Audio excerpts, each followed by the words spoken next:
மனதில் உறுதி வேண்டும், வாக்கினிலே இனிமை வேண்டும், நினைவு நல்லது வேண்டும்,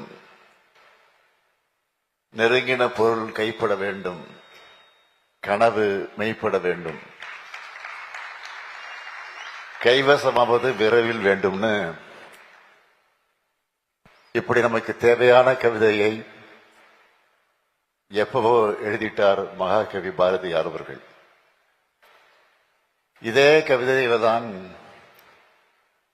மண் பயனுற வேண்டும் என்று பாரதியார் சொல்லியிருப்பார். மண்ணும் மக்களும் மாநிலமும் பயன்பெற தேவையான கனவுகளை உருவாக்கணும்னு தான் உங்களை நான் அழைச்சிருக்கிறேன். தமிழ்நாட்டின் அரசியல் வரலாற்ற மிக மிக முக்கியமான நாளா இந்த மார்ச் 6 அமைய போகுது. இப்படி ஒரு வரலாற்று சிறப்புமிக்க நிகழ்ச்சிக்கு வருகை தந்திருக்கக்கூடிய மாண்புமிகு அமைச்சர் பெருமக்களே, தோழமை கட்சியினுடைய தலைவர்களே, மாண்புமிகு சட்டமன்ற நாடாளுமன்ற உறுப்பினர்களே, மதிப்பிற்குரிய தலைமைச் செயலாளர் உள்ளிட்ட அனைத்து துறையினுடைய அதிகாரிகளே, அலுவலர்களே, பல்வேறு ஊடகங்களை சார்ந்த நண்பர்களே, தொழில்துறையினுடைய அமைப்பை சார்ந்த பிரதிநிதிகளே, கல்வியாளர்களே, அறிவியல் தொழில்நுட்ப வல்லுநர்களே,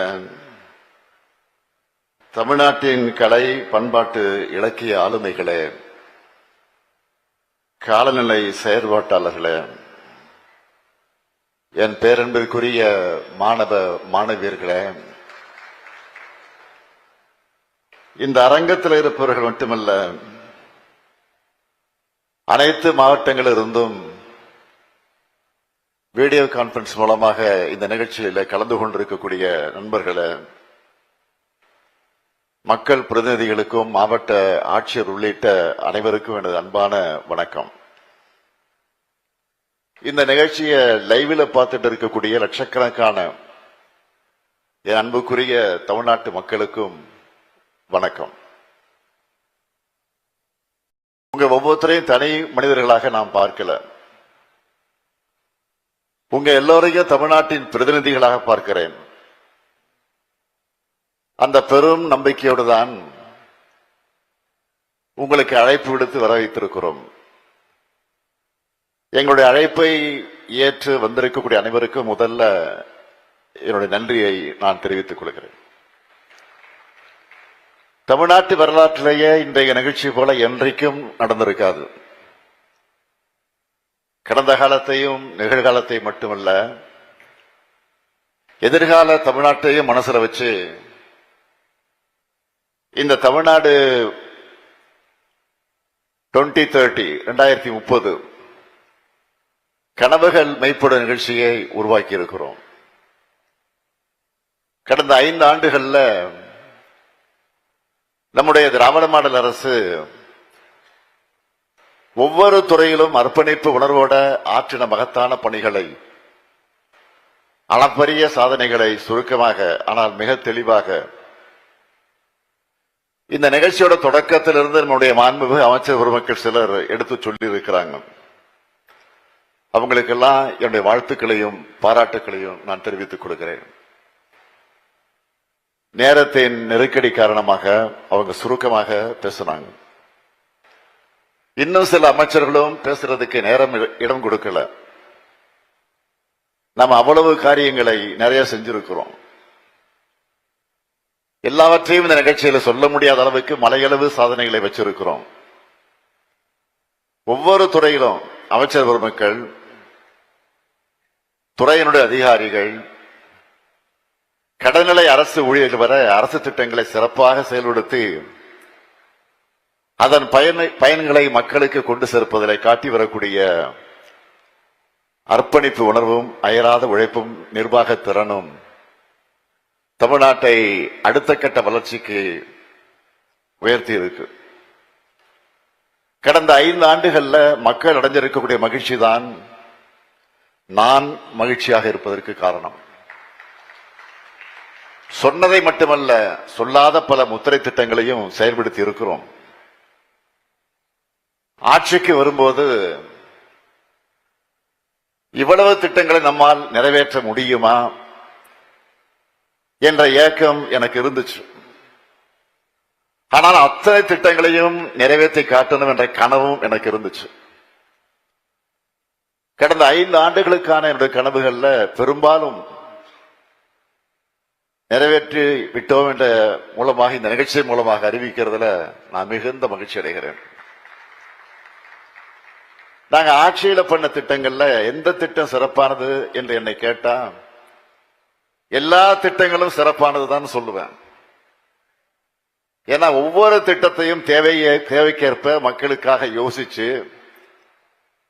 திட்டம் தீட்டி அவங்க கிட்ட கொண்டு போய் சேர்க்க எவ்வளவு முயற்சித்திருக்கிறோம், அதில் எவ்வளவு வெற்றி பெற்று இருக்கிறோம்.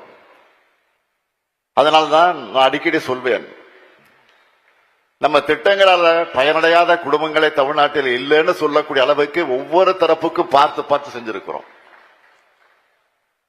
நம்ம திட்டங்களால பயனடைஞ்சவங்களுடைய பட்டியல் பெரிய புக்கே போட்டிருக்கோம், அது என்கிட்ட இருக்கு. அதையெல்லாம் சொன்னா இந்த ஒரு நாள் போதாது.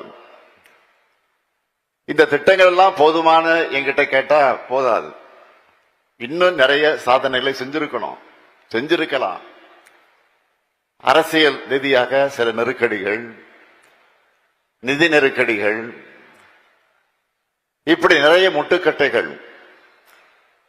அதுக்காக அந்த காரணங்களை சொல்லிட்டு தப்பிச்சுக்கலான்னு நான் நினைக்கிறவன் இல்ல இந்த ஸ்டாலின். காரணம் சொல்றவன் காரியம் செய்ய மாட்டான்னு ஊர் பக்கம் சொல்லுவாங்க. சூழ்நிலைகள் எதிராக இருந்தாலும் அதை தன்வசப்படுத்தி செல்வதுதான் என்னுடைய ஸ்டைல். பெரிதிலும் பெரிது கேள் என்ற அடிப்படையில நெகட்டிவ்களையும் பாசிட்டிவா மாத்தி இந்த சாதனைகளை செஞ்சிருக்கிறோம்.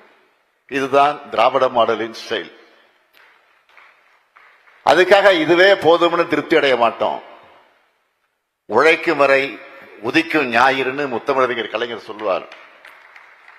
நான் தினந்தோறும் உழைக்கிறேன், உழைச்சுக்கிட்டே இருக்கிறேன். தமிழ்நாட்டு மக்களுக்காக தொடர்ந்து உழைப்பேன். இது மட்டும்தான் என்னுடைய சீக்ரெட் ஆஃப் சக்சஸ். என்னுடைய அரசு செஞ்சிருக்கக்கூடிய சாதனைகளை நம்பி நான் உறுதியாக சொல்றேன், அடுத்து அமைய போறதும் திராவிட மாடல் ஆட்சி தான். எங்களுடைய சாதனையில் அடுத்த கட்டமாக திராவிட மாடல் 2.0 ஆட்சி இருக்கும். அதுக்கான ட்ரெய்லர் தான் இந்த நிகழ்ச்சி. அடுத்த 5 ஆண்டுகள்ல தமிழ்நாட்டின் வளர்ச்சி எப்படி இருக்கணும், நம்ம எந்த பாதையில டிராவல் பண்ணணும் என்பதற்காக ஒரு ப்ளூ பிரிண்ட் தயாரிச்சு இன்றைக்கு அதை செயல்படுத்த திட்டமிட்டு இருக்கிறோம். அப்ப எனக்கு பேரங்க அண்ணா சொன்னதுதான் நினைவுக்கு வந்துச்சு. மக்களிடம் செல், மக்களிடம் வாழ், மக்களிடமிருந்து கற்றுக்கொள் எனும் அறிவுரையின் அடிப்படையில் தமிழ்நாட்டின் 1,80,00,000 குடும்பங்கள் கிட்ட நேரடியா போய் அவங்களுடைய கனவுகளை, அவங்க தேவைகளை, அவங்க எதிர்பார்ப்புகளை கேட்டறிந்தோம். இதை எப்படி செஞ்சிருக்கோம் என்பது பற்றி நம்முடைய திருமதி அமுதா IAS அவர்கள் சொன்னாங்க. மக்கள் சொன்ன கருத்துக்கள் அடிப்படையாக வச்சு அதுல முக்கியமானவற்றெல்லாம் முன்னிலைப்படுத்தி தமிழ்நாட்டின் அடுத்த கட்ட வளர்ச்சிக்கான எனது தொலைநோக்கு பார்வை, அதாவது தமிழ்நாடு 2030 14 முக்கிய அம்சங்களை என் மக்களுக்கு நான் அறிவிக்க விரும்புகிறேன். முதல் துறை வீட்டு வசதி துறை. நம் கனவு, நம் வீடு, நம்ம தமிழ்நாடு. தமிழ்நாட்டில் இருக்கிற ஒவ்வொரு குடும்பத்திற்கும் ஒரு முகவரி இருக்கணும். ஒவ்வொரு முகவரியும் ஒரு இணைய இல்லமாக திகழணும். 2030ஆம் ஆண்டிற்குள் கிராமப்புறங்கள்ல கலைஞர் கனவு இல்லம் திட்டத்தின் கீழ் 5 லட்சம் வீடுகளும், நகர்ப்புறங்கள்ல 2 லட்சம் வீடுகளும் கட்டி தேவைப்படும் ஒவ்வொரு குடும்பத்தின் கைகளிலும் சாவியை ஒப்படைப்போம். இரண்டாவது துறை மருத்துவம் மற்றும் மக்கள் நல்வாழ்வுத்துறை. நலமுடன் தமிழ்நாடு 2030 தேவைப்படும் அனைவருக்கும் போதிய மருத்துவ காப்பீடு கிடைக்க உரிய நடவடிக்கை எடுக்கப்படும். அது மட்டுமல்லாம 3 முக்கிய திட்டங்களும் இருக்கு. முதல் திட்டம் நீரிழிவு, உயர் ரத்த அழுத்தம், புற்றுநோய் போன்றவற்றை கண்டறிய ஆரம்ப நிலையிலேயே சிறப்பு முகாம்கள். இரண்டாவது திட்டம் தாய் சேய் நலன்ல IMR மற்றும் MMR குறைக்கும் தரவரிசையில இந்தியாவிலேயே முதலிடம் பெற்ற சிறப்பு நடவடிக்கை. மூன்றாவது திட்டம் ஒவ்வொரு மாவட்டத்திலையும் மனநல ஆலோசனை மையம் அமைக்கப்படும். அடுத்து மூன்றாவது துறை வேளாண்மை மற்றும் உழவர் நலத்துறை. வேளாண்மை செழிப்பின் கண்ணியத்தின் வளர்ச்சியின் அடையாளம். நிகர சாகுபடி பரப்பு 50 லட்சம் ஹெக்டராக உயர்த்தப்படும். மண்வள அட்டைகள் 41 லட்சம் உழவர்களுக்கு வழங்கப்பட்டு இயற்கை விவசாயம் 17,000 ஹெக்டராகவும் உயிர் வேளாண்மை 1 லட்சம் ஹெக்டராகவும் விரிவுபடுத்தப்படும். வேளாண்மைக்கு ஆதாரமான நீரை சேமிக்க நுண்ணீர் பாசனம் 21 லட்சம் ஹெக்டராக விரிவுபடுத்தப்படும். மேற்கு கிழக்கு தொடர்ச்சி மலைகள்ல 1000 மழைநீர் சேகரிப்பு கட்டமைப்புகள் கட்டப்படும். கால்வாய் மதகுகள் புனரமைக்கப்பட்டு நீர் மேலாண்மையை சீர் செய்து தண்ணீர் தட்டுப்பாடான பகுதிகள் வளமான பகுதிகளாக மாற்றப்படும். உணவு உற்பத்தி 125 லட்சம் மெட்ரிக் டன்னாக உயர்த்தப்பட்டு 1000 மதிப்பு கூட்டல் மையங்கள் நிறுவப்பட்டு 1,25,000 உழவர்களுக்கு வேளாண் கருவிகள் வழங்கப்படும். நான்காவது துறை பள்ளி கல்வித்துறை. ஒவ்வொரு பள்ளியும் அறிவின் ஆலயமாக இருக்கிறது. இடைநேற்றல் இல்லா கல்வி கனவு 2030. இதன் மூலம் ஒவ்வொரு குழந்தையும் பள்ளியிலே சேர்ந்து வெற்றியுடன் வெளியேறும் நிலையை உருவாக்குவோம். அனைத்து அரசு மற்றும் அரசு உதவி பெறக்கூடிய பள்ளிகளையும் 2030க்குள்ள 100 விழுக்காடு ஸ்மார்ட் கிளாஸ் ரூம் அமைக்கப்படும். 300க்கும் மேற்பட்ட நூலகங்கள் லைப்ரரி 5.0 என்ற புரட்சிகர நவீன அறிவு கோட்டைகளாக மலரும். முக்கியமாக 1000 மாடல் ஸ்கூல்ஸ் வெற்றி பள்ளிகள் திட்டம் மூலம் விரிவுபடுத்தப்படும். ஒவ்வொரு பள்ளியிலும் உடல்நலத்திற்காக விளையாட்டையும் உளவியல் பாதுகாப்பையும் வாழ்க்கை திறன் கல்வியையும் உறுதிப்படுத்துவோம். ஐந்தாவது உயர்கல்வித்துறை. உயர்கல்வி நிறுவனங்கள் மாணவர்களுடைய மொத்த ஆளுமையை வளர்க்கக்கூடிய மையங்கள். அதன் மூலமாக நான் முதல்வன் 2.0 மூலம் கூடுதல் திறன் பயிற்சிகள் வழங்கப்பட்டு உலக அளவில் நம் இளைஞர்கள் போட்டி போட வழிவகுக்கப்படும். 2030ஆம் ஆண்டிற்குள்ளாக உயர்கல்வியில் மொத்த சேர்க்கை விகிதம் 90 விழுக்காட்டு எட்டும் வகையில் நிறுவன கட்டமைப்பு விரிவாக்கப்படும். ஆராய்ச்சியும் புதுமையும் செழிக்க மைய ஆய்வகங்களும் சென்டர் ஆஃப் எக்ஸலன்ஸ் எனும் தொழிற்கல்வி சிறப்பு மையங்களும் நிறுவப்படும். செயற்கை நுண்ணறிவு AI கல்வியுடன் இணைக்கப்படும். ஒவ்வொரு கல்வி நிறுவனத்திலும் AI ஆய்வகம் உருவாகும். பன்னாட்டு பல்கலைக்கழகங்கள் தமிழ்நாட்டில் வேர்விட்டு நம் மாணவர்கள் உலக அரங்கில போட்டியிடுவதற்கு வழிவகுக்கப்படும். உயர்கல்வி பயிலும் மாணவர்கள் உலகளாவிய வேலைவாய்ப்புகளை பெறக்கூடிய வகையில் விளையாட்டு திறன்மிகு மாணவர்களுக்கு பிளெக்சிபிள் பாடத்திட்டம் மூலம் அகாடமிக் கிரெடிட்ஸ் வழங்கப்படும். ஆறாவது பிற்படுத்தப்பட்டோர் நலத்துறை. நல்லிணக்கத்தின் அடையாளம் வளர்ச்சி பெற்ற தமிழ்நாடு ஜவுளி, தோல், ஆடை, கைவினை, கணினி, தொழிற்பயிற்சி போன்ற துறைகள்ல பயிற்சிகள் வழங்கப்பட்டு பிற்படுத்தப்பட்ட மக்களுக்கு பொருளாதார முன்னேற்றம் உறுதிப்படுத்தப்படும். மிகவும் பிற்படுத்தப்பட்டோர் மற்றும் சீர்வரவினர் மாணவர்களுக்கு கல்வியின் எல்லா நிலைகளிலும் சிறந்து விளங்க சிறப்பு திட்டங்கள் வகுக்கப்படும். சிறுபான்மையினர் அதிகமாக வசிக்கிற மாவட்டங்கள்ல திறன் மேம்பாட்டு மையங்கள் அமைக்கப்படும். அமைச்சர் மெய்யநாதன் கேட்டது போல தேவைப்படும் இடங்கள்ல சமூக நீதி கல்லூரி விடுதிகள் திறக்கப்படும். பிற்படுத்தப்பட்ட மக்களுக்கு வணிகம் தொடங்க நிறுவன கடன் வசதி அதிகரிக்கப்படும். சிறுபான்மை சமூகத்தினர் வணிகம் மற்றும் தொழில் தொடங்க கடன் பெறும் நடைமுறைகள் எளிமைப்படுத்தப்படும். 7வது, ஆதிதிராவிட நலத்துறை அடிப்படை உரிமை அசைக்க முடியா கண்ணியம். 2030ஆம் ஆண்டிற்குள்ள வீட்டு மனையற்ற ஒவ்வொரு ஆதிதிராவிடர் மற்றும் பழங்குடியினர் குடும்பத்திற்கு வீட்டு மனை பட்டா வழங்கிட படிப்படியாக நடவடிக்கை எடுக்கப்படும். ஆதிதிராவிட மற்றும் பழங்குடி மாணவர்களுடைய பள்ளி இடைநிறுத்தம் இல்லாத நிலையை அடைய நடவடிக்கைகள் எடுக்கப்படும். உண்டி உறைவிட பள்ளிகள் விரிவாக்கப்படும். 12ஆம் வகுப்புக்கு பின் உயர்கல்வி நுழைவு, தொழிற்கல்வி இணைப்பு, தொடர்ச்சியான கண்காணிப்பு என முதல் தலைமுறை மாணவர்களுக்கு அரசு துணை நிற்கும்.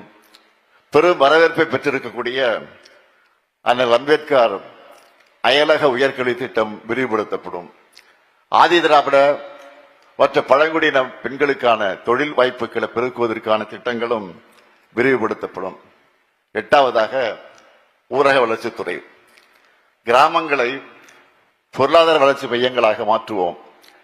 இந்தியாவின் முன்னேற்றத்திற்கு கிராம நகர இடைவெளியை குறைப்பது மிகவும் அவசியம் என்று முன்னாள் குடியரசுத் தலைவர் மதிப்பிற்குரிய அப்துல் கலாம் அவர்கள் சொன்னார்கள். அவர் முன்வைத்த கிராமப்புறங்களில் நகர்ப்புற வசதிகளை வழங்குதல் என்ற கருத்தாக்கத்தின் அடிப்படையில் கிராமங்கள் வளர்த்தெடுக்கப்படும். ஊராட்சிகளில் வருவாய் ஈட்டக்கூடிய உற்பத்தி திறன் கொண்ட நிலையான சொத்துக்களை உருவாக்குவதை முன்னுரிமையாக கொண்டு கிராம சந்தைகள், விளையாட்டு மற்றும் நல்வாழ்வு உட்கட்டமைப்புகள், கிராமப்புற நீர்நிலைகளை செம்மைப்படுத்தி காத்தல், கிராமங்களை பசுமையாக ஆக்குதல், வேளாண் சாராத கிராமப்புற வேலைவாய்ப்பினை வழங்குதல், குறைந்த அரசு செலவில் அதிக பயன்பெறுதல் மற்றும் நிலையான வளர்ச்சி நோக்கத்தை அடைய ஒரு உன்னதமான திட்டம் உருவாக்கப்படும். அதற்கு உத்தமர் காந்தி மாதிரி கிராமங்கள் திட்டம் என பெயரிடப்படும். காந்தியடியுடைய பெயர்கள் நீக்கப்பட்டு வரக்கூடிய இந்த காலகட்டத்தில் அவருடைய பெயரை நம்மோட மாதிரி கிராம திட்டத்துக்கு சூட்டுகிறோம். இதோட முதற்கட்டமா 10 ஊராட்சிகள்ல இந்த திட்டம் இப்போதே செயல்படுத்தப்படும். 9வதாக தொழில்துறை.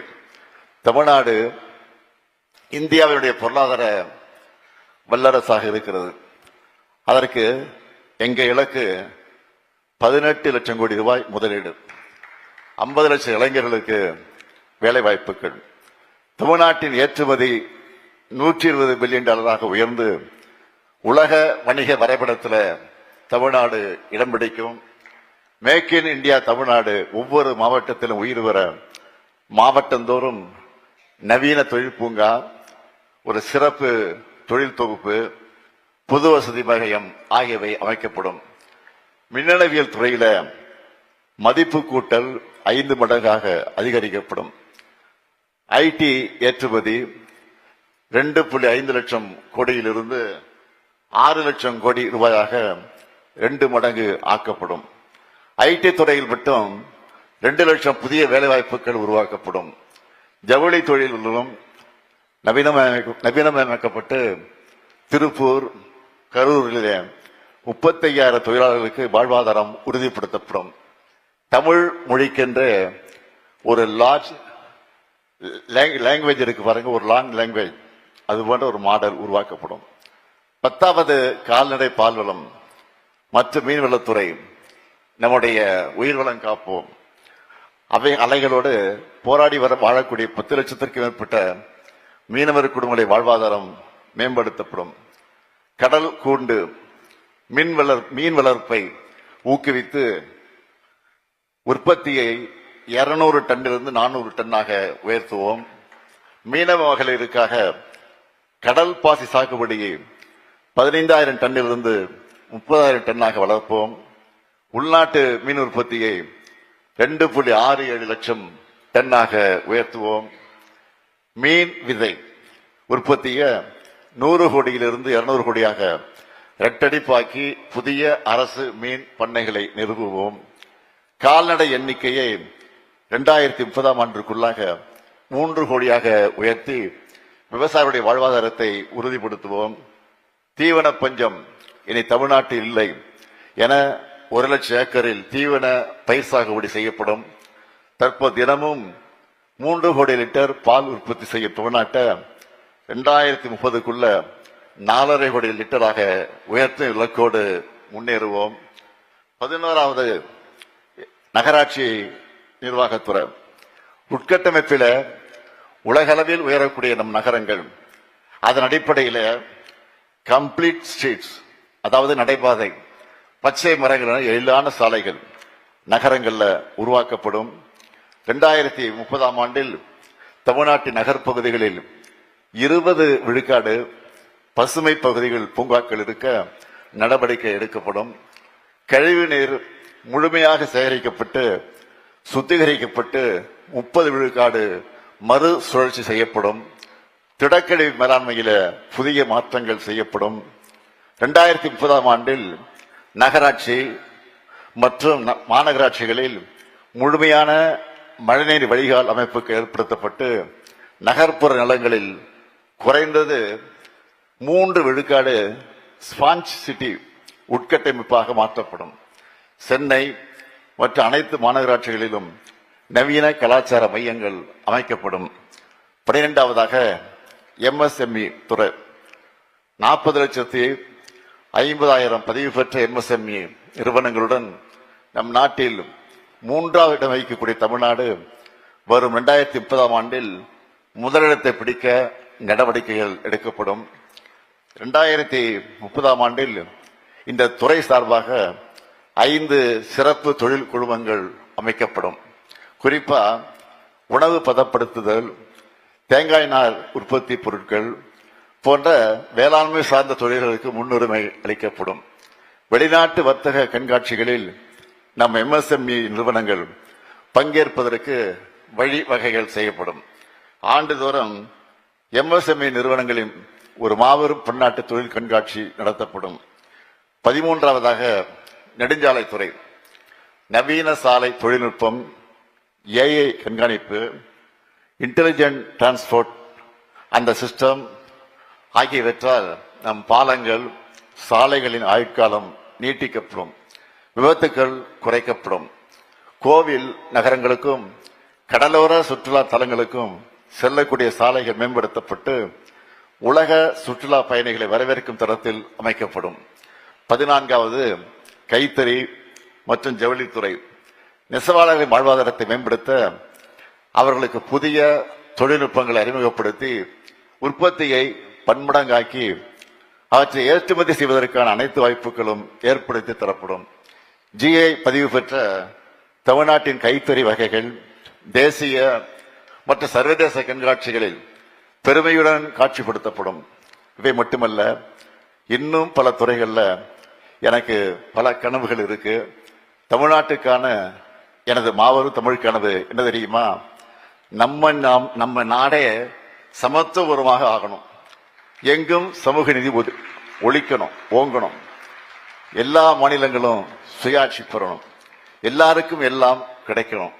இப்ப நான் சொன்னதெல்லாம் தனிப்பட்ட ஸ்டாலினின் ஸ்டேட்மெண்ட் மட்டும் கிடையாது. இது உங்க கனவு, தமிழ்நாட்டு மக்களின் கனவு. தந்தை பெரியாரும் பேரறிஞர் அண்ணாவும் முத்தமிழ் அறிஞர் கலைஞரும் கண்ட கனவு. இது அனைத்தும் செயல் வடிவம் பெற மாவட்ட வாரியா தனித்தனி செயல் திட்டங்கள் வகுக்கப்படும். இது இந்த முத்துவேல் கருணாநிதி ஸ்டாலின் கொடுக்கிற உறுதிமொழி. இதையெல்லாம் நனவாக்கி 2030ஆம் ஆண்டில் தமிழ்நாடு $1 டிரில்லியன் பொருளாதாரமாக உயர்த்துவோம். எனவே நாங்க தான் மீண்டும் வருவோம், நாங்க தான் மீண்டும் வெல்வோம், மீண்டும் மீண்டும் வெல்வோம். தமிழ்நாட்டின் இந்த வளர்ச்சி பயணத்தில் ஒருவரையும் பின்தங்க விடமாட்டோம். வெல்வோம் ஒன்றாக. நன்றி, வணக்கம்.